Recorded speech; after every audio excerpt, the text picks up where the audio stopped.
Well, clearly it's a hugely significant tour from England's perspective. The first time they've been here since 2005, 17 years ago.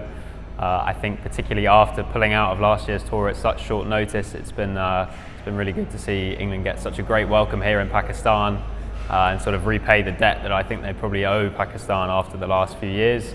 I think from my point of view, the cricket's been a really good series. I think both teams have learned plenty heading into the T20 World Cup, and it's you've seen from the atmosphere in the stadiums both in Karachi and Lahore how excited the fans have been to have England here. So it's felt like quite a historic tour, and I think the players have been quite aware of that throughout the series as well.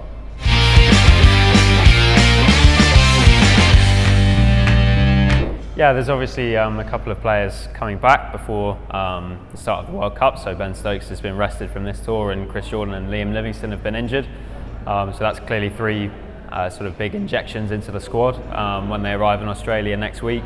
I suppose the areas that have stood out this tour, the top order hasn't quite clicked, but obviously Jos Buttler will come back from injury in Australia.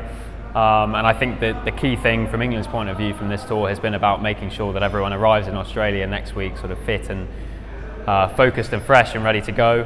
So I think on that point of view, it's been a big boost to see Mark Wood coming back and Chris Wood as well, Chris Wokes even as well, from their respective injuries, and sort of in Wood's case in particular, bowling some real heat. So I think England clearly, there have clearly been the odd.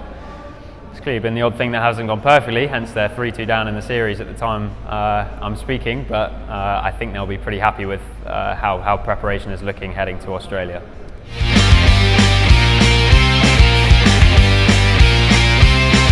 Yeah, it's been quite notable over the past even 3, 4, 5 years that Pakistan have a significantly better record when chasing. They're one of the best chasing teams in the world than batting first. I think clearly it's sort of split opinion in Pakistan over the past however long, especially since Mohammad Rizwan moved up to open alongside Babar Azam, because they've been incredibly consistent. But I think there's always been question marks about when the right time for them to accelerate is, when the right time to bring the hitters in, the middle order is. My impression from this series actually has been that they've adjusted to conditions pretty well, and I think particularly the fourth and fifth games of this series, the pitches probably haven't been quite as flat as maybe people were expecting. So even though it might have felt like they've left a few runs out there at times, I think by scrapping up to totals like 160 and 145 the other night, I don't necessarily think those have been such bad scores given the conditions. So even though it maybe hasn't been plain sailing and getting there, I think my impression at least is that Pakistan will be a contender in the World Cup if they can adjust to Australian conditions.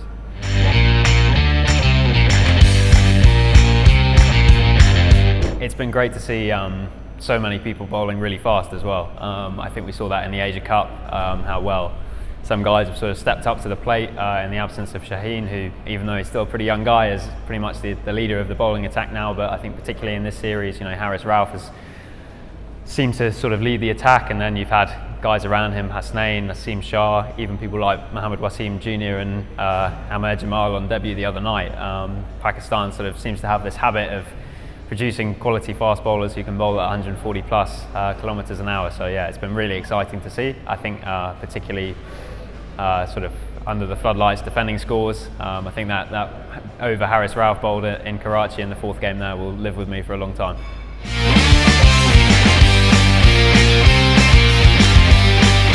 Clearly England's approach sort of under Brendan McCullum has changed a little bit across the conditions that they've played so far. So there were very flat pitches, good batting pitches for probably the first 4 tests of the English summer, and then very helpful bowling conditions for the last 3. And I think we did see them adapt to a certain extent.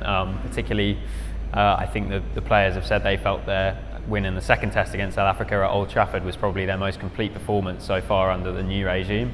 I think it will be very interesting to see what kind of pitches are prepared for that series, because clearly you had some pretty flat batting pitches during the series against Australia earlier this year, which I think maybe didn't actually play into Pakistan's favour as much as people might have thought they would. So I'd be interested to see whether there's a bit more pace and bounce in these surfaces.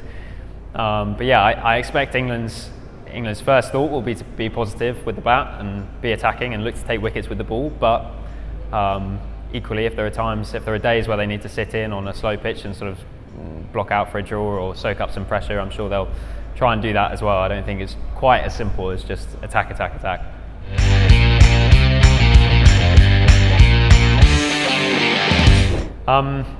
It's an interesting question. I think this series actually has shown the appetite for international T20 cricket, from my perspective at least. I think there's been such good support in the stadiums, even with neither team quite at full strength. There's been such a great atmosphere around it, and I think the standard has been really high as well. I think clearly international cricket, is being challenged at the moment by the rise of so many T20 leagues, and I think particularly over the next 12 months, I think we'll see that on fast forward with the new leagues in the UAE and South Africa at the start of next year. But I find it hard to believe that T20 internationals between full members will stop being played anytime soon, because I think they're so commercially valuable. I can see one-day internationals, 50 over cricket dropping off a little bit outside of World Cups and Champions Trophies, but from my perspective, I think there's room for both franchise tournaments and international T20 cricket, and long may that continue.